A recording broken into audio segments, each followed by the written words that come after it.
Hello, I have no idea how to enter camera frames. Thank you again so much for choosing against your will to watch me on the video thing. I'm very excited to talk to you guys today about my favorite topic, COVID-19. It's just always so happy. After talking a little bit about COVID-19, I'm going to talk about writing tips in relation to COVID-19, health and science. Then I'll go into reporting tips specifically, and then we're going to have a special guest speaker. I hope you're all very excited for that. After that, we're going to have something I'm sure you're all going to absolutely love, especially the sports people out there. We're going to talk about science and math. And in no way is me making this video a way to give myself a platform so I can tangent and complain a little bit about sports people. Or Sean.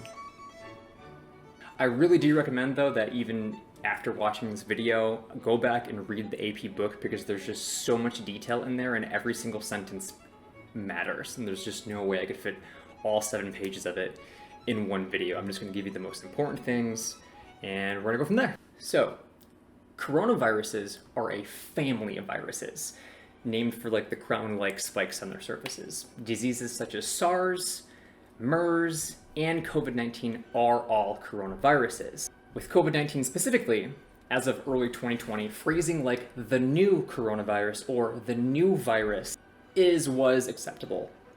Now it's probably just on first reference, just call it COVID-19. But stories should contain a mention of the disease's official name accompanied by an explanation, which is this. In your stories, when you're talking about COVID-19, do not refer simply to coronavirus without the in front of it. Don't say Benedict Cumberbatch is concerned about coronavirus. Do say Barnabas Battleship is concerned about the coronavirus. However, you can omit the from headlines, and in phrasing like Snorkeldink Copperwire says coronavirus concerns are increasing. Alright, so this is when we're going to get a little bit more detailed. Stories focusing on the science of the disease requires sharper distinctions. COVID-19, which stands for Coronavirus Disease 2019, is caused by a virus named SARS-CoV-2. When referring specifically to the virus, the COVID-19 virus and the virus that causes COVID-19 are acceptable. But because COVID-19 is the name of the disease, not the virus, it is not accurate to write a new virus called COVID-19. Now I'll just kind of go into general writing tips about health and science.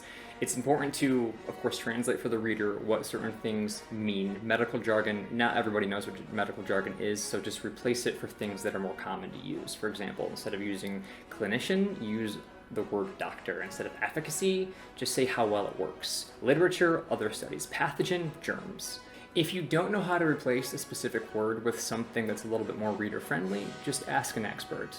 Like, for example, don't use hypertension, just use high blood pressure. It's much more common knowledge. And also just something to keep in the back of your mind, don't refer to a cardiac arrest as a heart attack. They're not the same thing. Okay. I'm sure some of this probably goes without saying. You're all much more experienced than I am with journalism goes, but I gotta say something about being a health and science reporter. We really do owe our due diligence on educating Americans about sciencey, healthy things, because I would wager that the majority of Americans think science is literally the devil. We have seen before, like, with reporting on health topics, a misleading or incorrect story could lead someone to make unwise or harmful choices, and we've all seen that before.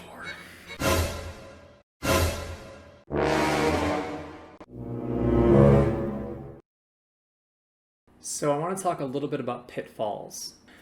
False balance. Don't give a platform to unqualified claims or sources in the guise of balancing a story or including all views. This perpetuates denialism, which don't we have in abundance? For example, coverage of a study describing effects of climate change should not seek other side comment that humans have no influence on the climate. Comment. Reporting about lung cancer deaths. Do not pursue comment that smoking does not cause cancer. Again, comment. On the other hand, recognize when statements are false, but also newsworthy and necessary to report. Examples include a key policymaker rejecting mainstream climate science. It's like you hear about that every single day. Or parents lobbying Congress with the argument that vaccines cause autism.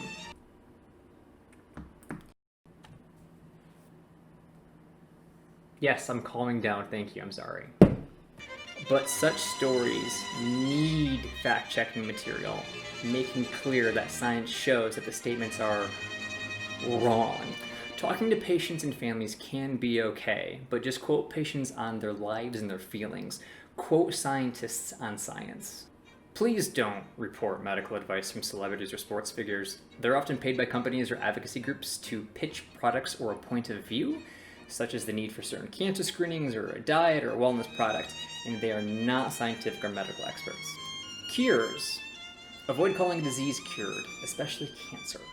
That can come back to bite you. An infection or temporary condition can be cured, but doctors can't be sure that a cancer won't reoccur, so they say remission for that reason. Reports conducted by advocacy and industry groups, even though many employ accomplished scientists, should be treated with caution. Be extremely skeptical of anecdotes or testimonials. Often that's not science, it's a placebo effect. Also, never use information obtained under embargo for any other purpose besides journalism. Do not discuss with family, friends, and others while the information is under embargo, because drug companies' stocks rise or fall on such news, and journalists can be liable. When reporting on a study, try to find an expert who had nothing to do with the work that you are citing. And this is a big one in the time of COVID, is time to market as a pitfall. Remember that it can take many years for a drug to move from testing to government approval and commercial use. Many drugs never make the transition because of concerns about profitability or effectiveness. And readers often assume that when they read something about an experimental drug, they will immediately have access to it. And that just keeps on happening with COVID, doesn't it? It's amazing. All right, before we move on to the most important part of this video, and also the most information-dense part of the video, I have a guest speaker for all of you. I know you've all been waiting for this. I know you're going to be super happy. I give you Jokes with Gnome.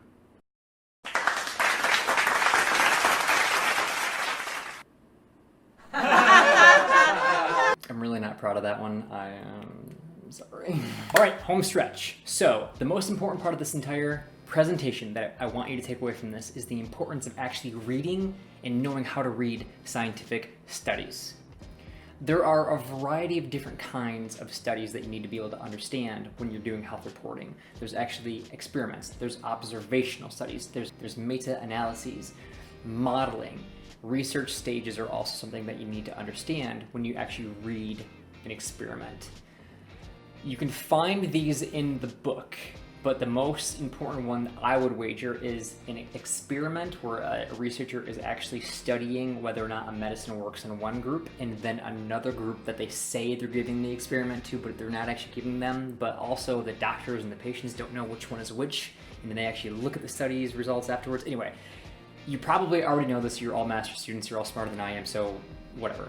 The next one that I would say is probably the most important is a meta-analysis. It's when somebody does a huge literature review of different experiments that on their own probably aren't that strong, but coupled or put together and gathered with all these other experiments tell a story. Those are going to be seen all over the place, and those are what is being collected right now specifically for COVID-19, so keep an eye out for those. You also need to understand research stages. So drug studies usually are conducted in 3 stages in humans. In phase 1, small numbers of people are given an experimental treatment to see if it's safe. In phase 2, more are treated to further test safety and determine appropriate dosages. In phase 3, studies are large tests of safety and effectiveness. It's often best to wait to report until stage 3 because many things that look good early on fail at this stage, just like all the COVID ones. Now, when it actually comes down to reading a research article, there's certain things that you need to look for. Perhaps you already know this, and if you do, awesome. I had to relearn this like 5 different times because when I was in my intro to stats class, I was more concerned about flirting with the person who was next to me, and that got me nowhere, so I'm really upset that I did that. Anyway, it doesn't matter. Don't stop asking questions about me. P-values. You probably will never write about a p-value in a study. However, you need to check the actual study for their p-values. What is a p-value? It is a probability value.